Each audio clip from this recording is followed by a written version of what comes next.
ಸರ್ವಮಂಗಲಮಾಂಗಲ್ಯೆ ಶಿವೆ ಸರ್ವಾರ್ಥ ಸಾಧಿಕೆ ಶರಣ್ಯೆ ತ್ರ್ಯಂಬಕೆ ಗೌರಿ ನಾರಾಯಣಿ ನಮೋಸ್ತುತೆ. ನಮಸ್ಕಾರ ಎಲ್ಲರಿಗೂ. ದೇವರು ಎಲ್ಲರನ್ನೂ ಚೆನ್ನಾಗಿಟ್ಟಿರಲಿ ಅಂತ ಪ್ರಾರ್ಥಿಸ್ತೀನಿ. ಹಣದಲ್ಲಿ ವೃದ್ಧಿ, ಆರ್ಥಿಕ ಅಭಿವೃದ್ಧಿ, ಹಣದ ಉಳಿತಾಯ ಯಾರಿಗೆ ಬೇಡ ಹೇಳಿ, ಎಲ್ಲರಿಗೂ ಇದು ಬೇಕೇ ಬೇಕು. ಆದರೆ ನಮ್ಮ ಕರ್ಮಫಲ, ನಮ್ಮಿಂದಾಗುವ ಕೆಲವೊಂದು ತಪ್ಪುಗಳಿಂದ ಆರ್ಥಿಕ ಅಡಚಣೆಗಳು ಬರ್ತಾ ಇರ್ತವೆ. ಹಣದ ಬಗೆಗಿನ ಬೇಕಾಳಜಿತನ, ಅಶಿಸ್ತು, ಅಸ್ತವ್ಯಸ್ತತೆ, ಅನಾವಶ್ಯಕ ಖರ್ಚು ಇವುಗಳಿಂದ ಹಣದ ಪ್ರಗತಿ ಕುಗ್ಗುತ್ತದೆ. ಹಣವನ್ನು ನಾವು ಸ್ಟೋರ್ ಮಾಡಿ ಇಡುವಂಥ ಜಾಗ ಅಂದರೆ ಲಾಕರ್. ಅಲ್ಲಿನ ಕೆಲವೊಂದು ತಪ್ಪುಗಳು ಕೂಡ ಹಣದ ಮೇಲೆ ಪ್ರಭಾವವನ್ನು ಬೀರ್ತವೆ. ಹಾಗಾದರೆ ಹಣವನ್ನು ಹೇಗೆ ಇಡಬೇಕು, ಲಾಕರನ್ನು ಹೇಗೆ ಇಡಬೇಕು, ಲಾಕರ್ನ ಎನರ್ಜಿಯನ್ನು ಹೇಗೆ ಹೆಚ್ಚಿಸೋದು ಅಂತ ಅವುಗಳ ಬಗ್ಗೆ ವಿಶೇಷವಾದ ಮಾಹಿತಿಯನ್ನು ಈಗ ನೋಡೋಣ. ನಾವು ಪರ್ಸ್ನಲ್ಲಿ ಅಥವಾ ವಾಲೆಟ್ನಲ್ಲಿ ಹಣ ಇಡುವಾಗ ಫೋಲ್ಡ್ ಮಾಡಿ ಇಡ್ತೀವಿ. ಇದು ತಪ್ಪು ರೀತಿ. ಹಣವನ್ನು ಯಾವತ್ತೂ ಫೋಲ್ಡ್ ಮಾಡಿ ಇಡಬಾರ್ದು. ಕೆಲವೊಬ್ಬರು ಹಣದ ಸುರುಳಿಯನ್ನು ಮಾಡ್ತಾರೆ. ಆದರೆ ಹೀಗೆ ಮಾಡೋದು ತುಂಬಾ ಅಪರಾಧ. ಫೋಲ್ಡ್ ಮಾಡದೆ ಹಣವನ್ನು ವಾಲೆಟ್ನಲ್ಲಿ ಇಡಬೇಕು.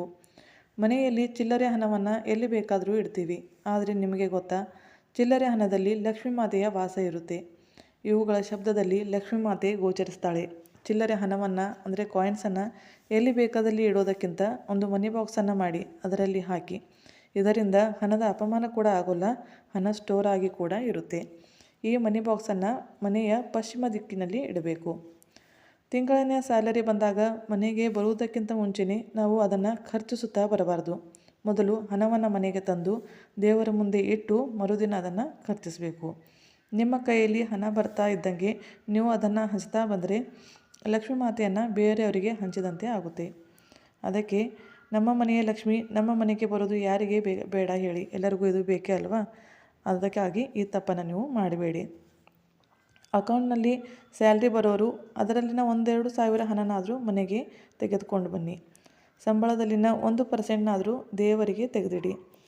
ದೇವರ ಮನೆಯಲ್ಲಿ ಒಂದು ಮನಿ ಬಾಕ್ಸನ್ನು ಮಾಡಿ ಅದರಲ್ಲಿ ಹಣವನ್ನು ಹಾಕಿಡಿ. ನಂತರ ತುಂಬಿದ ಮೇಲೆ ಇದನ್ನು ದೇವಸ್ಥಾನಕ್ಕೆ ದಾನ ಮಾಡಿ. ಇದರಿಂದ ಹಣ ಹೆಚ್ಚುತ್ತಾ ಹೋಗುತ್ತದೆ ಮತ್ತು ಹಣದಲ್ಲಿ ಪ್ರಗತಿ ಕೂಡ ಕಂಡುಬರುತ್ತೆ. ಲಾಕರ್ನಲ್ಲಿ ಧೂಳು, ವಾಸನೆ ಇಂತಹದ್ದು ಇರಬಾರ್ದು. ಮೇಲಿಂದ ಮೇಲೆ ಲಾಕರನ್ನು ಸ್ವಚ್ಛಗೊಳಿಸಬೇಕು. ಹತ್ತಿಗೆ ಸ್ವಲ್ಪ ಸುಗಂಧಿತ ಅತ್ತರನ್ನು ಹಚ್ಚಿ ಲಾಕರನ್ನು ಒರೆಸಬೇಕು. ಇದರಿಂದ ಸುವಾಸನೆ ಹರಡುತ್ತದೆ. ಲಾಕರ್ನಲ್ಲಿ ಮೊದಲು ಬಿಳಿ ಬಟ್ಟೆಯನ್ನು ಹಾಸಿ ಅದರ ಮೇಲೆ ಸ್ವಸ್ತಿಕನ್ನು ತೆಗೆದು ನಂತರ ಕೆಂಪು ಬಟ್ಟೆಯನ್ನು ಹಾಸಿ ಅದರ ಮೇಲೆ ಹಣವನ್ನು ಇಡಬೇಕು.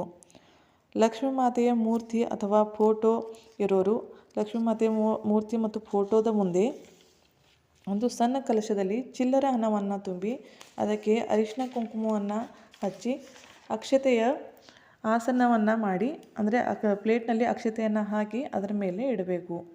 ಇದರಿಂದ ಕೂಡ ದೇವರ ಮನೆ ಎನರ್ಜಿ ಕೂಡ ಹೆಚ್ಚುತ್ತೆ ಮತ್ತು ಲಕ್ಷ್ಮೀ ಮಾತೆಯ ಆಕರ್ಷಣೆ ಕೂಡ ಹೆಚ್ಚುತ್ತದೆ. ಮುಸ್ಸಂಜೆಯ ನಂತರ ಯಾರಿಗೂ ಹಣವನ್ನು ಕೊಡಬಾರ್ದು. ಮಂಗಳವಾರ ಯಾರ ಕಡೆಯಿಂದಲೂ ಹಣವನ್ನು ಸಾಲವಾಗಿ ತಗೋಬಾರ್ದು ಮತ್ತು ಯಾರಿಗೂ ಸಾಲವಾಗಿ ಕೊಡಬಾರ್ದು. ಈ ಸಾಲ ಬೇಗ ಕಳೆಯೋದಿಲ್ಲ.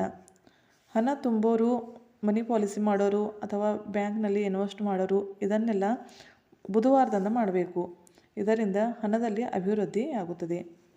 ಹಣದ ವ್ಯವಹಾರ ಮಾಡುವಾಗ ಯಾರಿಗನಾದರೂ ಹಣವನ್ನು ಕೊಡುವಾಗ ಕೈ ಬೆರಳಿನಲ್ಲಿ ಕತ್ತರಿಯನ್ನು ಮಾಡಬಾರ್ದು. ಅಂದರೆ ಬಲಗೈಯ 2ನೇ ಮತ್ತು 3ನೇ ಬಟ್ಟಿನ ನಡುವೆ ಹಣವನ್ನು ಹಿಡಿಬಾರ್ದು. ಇದು ತುಂಬಾ ಅಶುಭ ಲಕ್ಷಣ.